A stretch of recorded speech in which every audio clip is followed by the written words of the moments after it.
Hello, this is Troy Schulte. This is my case study for EDL 853, Module 10. First of all, summarization of the facts of the case.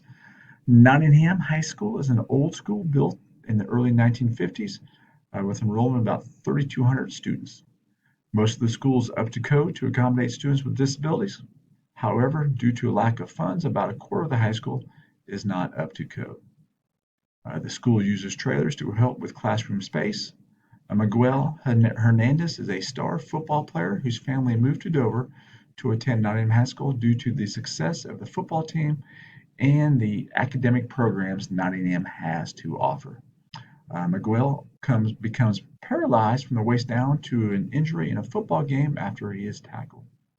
Miguel returns to school after months of rehabilitation, and his parents have informed Miss Gusman, the school counselor, that when he returns, he will be in a wheelchair.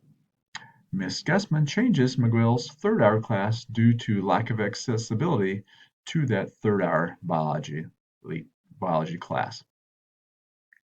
Section 2, legal and ethical issues. Miguel had a catastrophic injury while participating in the school activity. The injury caused paralysis from the waist down, changing his way of life.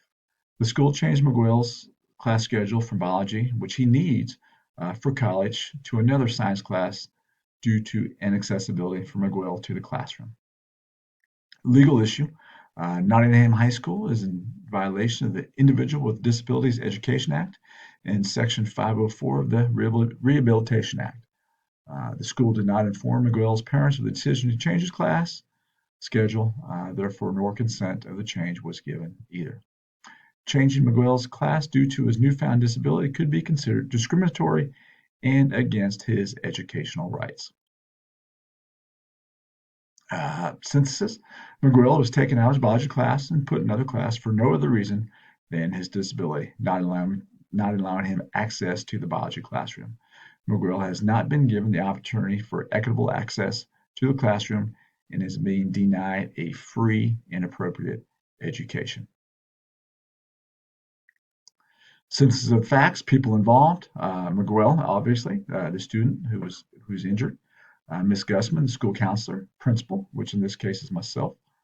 Dr. Harvey, the school superintendent, who has done a lot for the school and trying to make it accessible, but with lack of funds has not been able to do that. Teachers of the school, Howard Carey, the attorney for Miguel and his family, coaches, student and the student body of 3,200. Place, Dover Community High School, Nottingham, which is not fully accessible. The football field, biology classroom, science classroom, or other classrooms, counselor's office, and principal's office. Program, Nottingham High School is a public school. It has excellent academic programs, has had a successful football program, and there is strong community support for the school. Review and prioritize the information. Was there damage? The school district could face a lawsuit for not providing a free, appropriate public education for Miguel due to his disability. Individual was an important stake in the outcome. Dr. Harvey, the superintendent, myself as the principal, Ms. Gusman, the counselor, special education director, Miguel himself, obviously, along with his parents, the faculty and staff, student body, and the community as a whole. Have stakeholders been counted? It's hard to say for sure. We know Ms. Gusman is aware of the situation, and I am also aware of the situation now. Could I learn more about the situation, make a decision? Yeah, I would like to learn more. I would like to know if Ms. Gusman consulted anyone about the changing of Miguel's schedule. Also like to know what options there were for making the biology classroom accessible. If there were other rooms available where we could move that third-hour biology class to another room.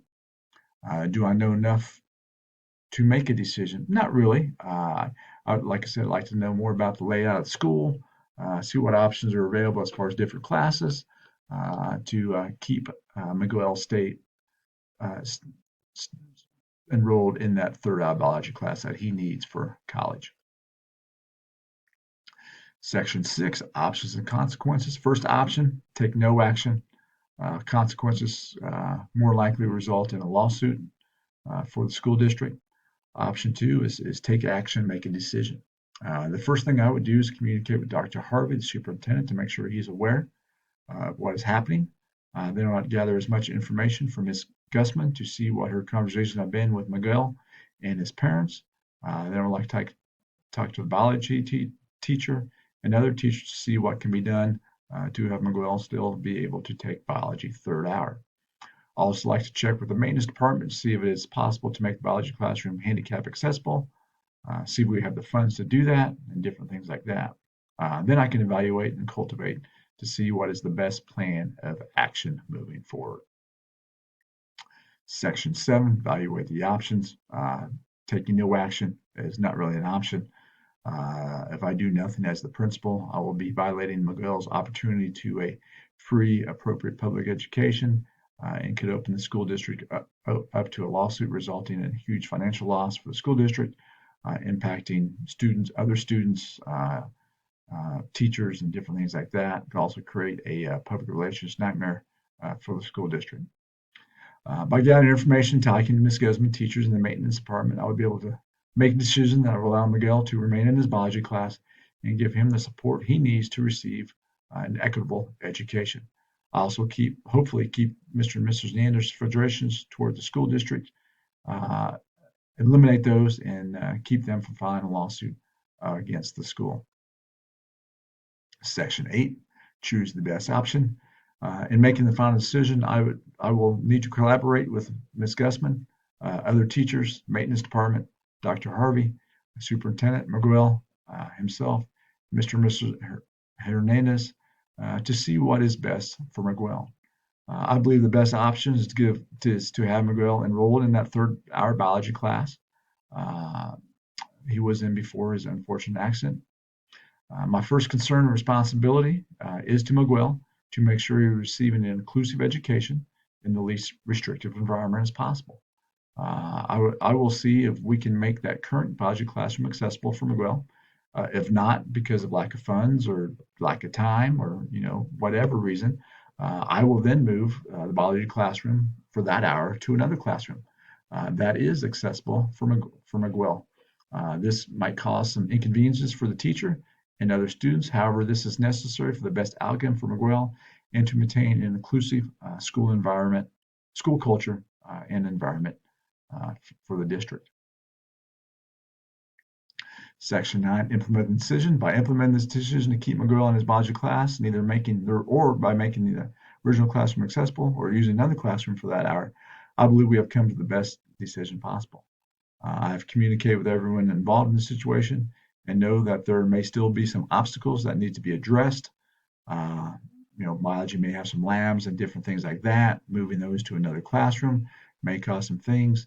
Might have to maybe do little one-on-one things with Miguel outside the class to do that, or have a pair or something work with him when needed and different things like that. But when those obstacles arise, we will come up with solutions collectively. Again, the main goal is to ensure Miguel's academics, to make sure Miguel's academics and keep him on path to be college ready. Standard integration, section 10, correlation. This assignment helped me to develop understanding and demonstrate to evaluate, cultivate, and advocate for equitable access to educational opportunities that support the educational success and well-being of each student by allowing me to review a case study and come up with a solution. I was able to keep the disabled student from being discriminated against and protect the school from litigation. Relevancy statement. This assignment was relevant to my learning because as a school leader, I will have to come up with solutions to problems that arise when there's not an easy solution. In this case, the school building was not physically capable to meet the needs of the disabled student, so I must be able to be an advocate for all students and make accommodations when needed to provide a free, appropriate public education. Personal reflection. This assignment will make me a better school leader because it made me realize the importance of following laws and procedures to ensure all students have an opportunity to succeed. It also reinforced the importance of collaborating with stakeholders to make sure decisions are made that can have buy-in from everyone involved, including parents and the school community. Thank you and have a great day.